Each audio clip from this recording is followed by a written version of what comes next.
Good morning, everyone. Good morning. Welcome to day 2. And today we're going to talk about kindness. And I thought I'd open with nonverbal communications of kindness. So why are nonverbal communications important? They're important because that's how we know that our pets are ready for a belly rub. Nonverbal communications are around us all the time, and they impact how we feel about one another. Imagine, for example, a time when someone has said something, but their body language didn't quite align with the words coming out of their mouths. You may have felt that something was a little bit off, and as a result, you didn't trust what they were saying. Body language is incredibly important to establish authenticity. Today, I'm going to talk with you about a few different forms of nonverbal communication, but a word of warning first. A little learning is a dangerous thing by Alexander Pope. I only have 15 minutes here today, so I can only teach you so much. Thus, consider this to be an introduction and not the final destination. So, what are our learning objectives for today? The first is to have awareness of whether we are being genuine when we act kindly. And the second is to recognize that understanding others requires understanding ourselves first. So let's talk about posture. This is an open posture. I'm facing forwards, and you can see the entirety of my front. This is an open posture. This would be a closed posture.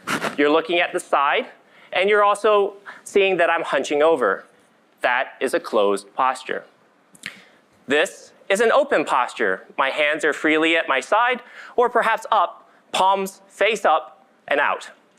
If I want it to be a more closed posture, I could clench my fists, or an even more closed posture would be crossing my arms, or crossing my legs if I were sitting down.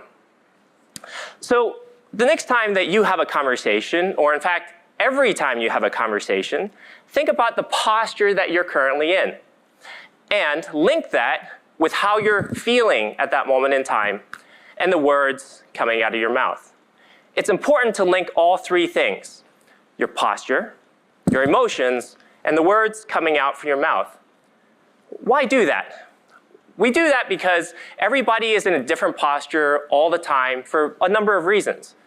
For example, I might be crossing my arms, but it's just because I'm cold. I might have to cross my legs when I'm sitting because my thigh hurts and I need to relieve pressure from my thigh. There are many reasons why we might have different postures, and if we understand why we ourselves are in a particular posture and how we feel, we may also understand how others are feeling when they have that posture. Let's talk about your smile. So, when we perform an act of kindness, we typically smile. Why is that? Because we expect that the other person will appreciate what it is that we're doing, and we authentically want to give. Thus, we smile. So imagine that you have 1 scoop of ice cream left. You love ice cream, and you also know that your nephew loves ice cream. So, of course, the right thing to do is to give that ice cream to your nephew. So, you pass the ice cream over while gritting your teeth and saying, "I hope you like the ice cream." Clearly, that was an inauthentic act of kindness. And I think we all know, or at least feel, when someone is giving a fake smile versus a real smile. And for those of you who don't know how to tell, if you notice the bottom row of teeth, if you can see them, it's probably a fake smile. If you see only the top row, or perhaps no teeth, it could be a real smile. A real smile also uses more muscles. So you'll get crow's feet at the edges of your eyes on the outside. In other words, you'll have more creases on the outside of your eyes when you have a genuine smile. A fake smile does not use as many muscles, and it'll be wider eyes, and your pupils will be fixed. That's pretty fake. Let's talk about the pause. So if I were to ask you, "Hey, how was your weekend?" and then continue walking, I probably don't care how your weekend was. If I say, hey, how was your weekend? And I pause, I probably do care. So when you're having a conversation, think about whether or not you're pausing and you're waiting for that response. Now, when I say pause, I don't mean just stop talking. I mean stop talking and stop thinking. Because if you're thinking about the next thing that you want to say while the other person's responding, you're not listening. That's not the pause. And only you will know that. So, know thyself, then know others. When you're having a conversation with others, standing or sitting, notice your posture, how you're feeling, the words coming out of your mouth.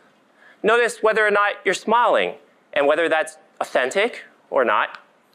And notice whether you pause after asking someone a question. So, now for the part that everybody's looking for. Could I get a volunteer? All right. Come on up, Kate.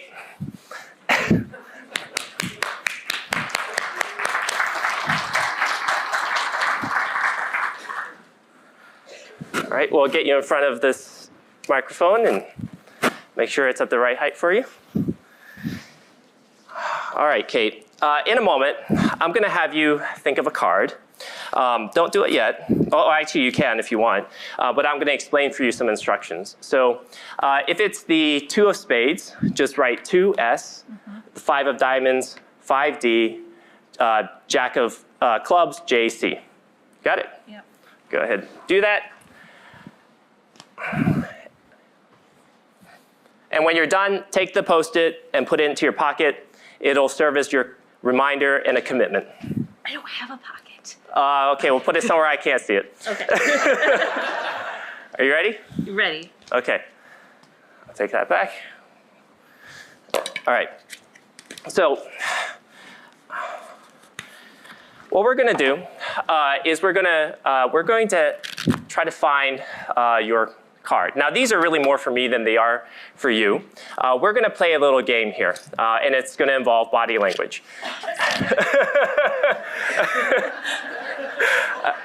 Very good. I'm glad she was paying attention. So what we're going to do is I'm going to ask you a series of questions to try to deduce your card. There's one rule. You must respond verbally, but you can lie. You can tell the truth, and you can lie. You can sometimes lie, sometimes tell the truth. It's up to you. Do you understand the instructions? Oh, I get it.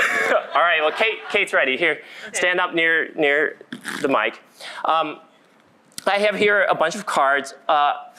Is your card a black card or is it a red card? Black card. It's a black card. And are you lying to me? No. You're absolutely lying to me. Okay. All right, so your card, these are just cards here. It's helping me remember which ones I'm eliminating. Your card, was it a high card or was it a low card? Low card. It's a low card. And what do you consider to be low? Like, 7 and below, or what's a low card? 3 and below. A 3 and below? I don't even need to ask. Gosh. Okay. This is not going well. So your card, was it a, let's say, a 9 and below, or was it like a 10 or a face card? It was a 10 or a face card. It was a 10 or face card. I'm glad you really kind of decided to switch to telling the truth. Okay. I'm really glad you weren't around when I was in high school. So your card, was it an even card? So actually, now that we're down to a few, these are even cards, like 10s and queens. Odd cards are jacks and kings. So was your card in my right hand, or is your card in my left hand? It's in that hand. In this hand. Now, are you lying to me now? Yes. Oh, gosh. Your card, was it a diamond or was it a heart? Heart. It's a heart. So you're telling me that your card was in this hand? Yes.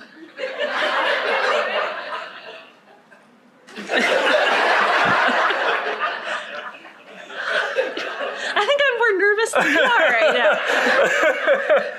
So your card, was it a face card or was it a number card? It was a face card. It was a face card. Thank you for telling me the truth. Was it the Queen of Diamonds? Well, Do you have to check? no, I'm pretty yes, it was a Queen of Diamonds. It was.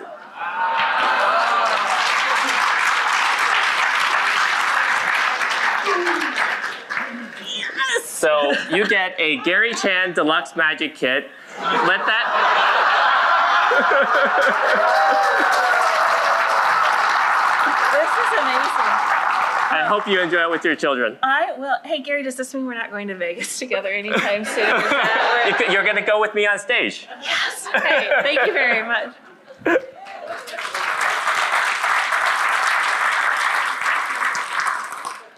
All right, well, I hope you enjoyed that performance. So this kind of shows you what you can do once you really understand yourself and how your own body language really tells everybody else what they need to know.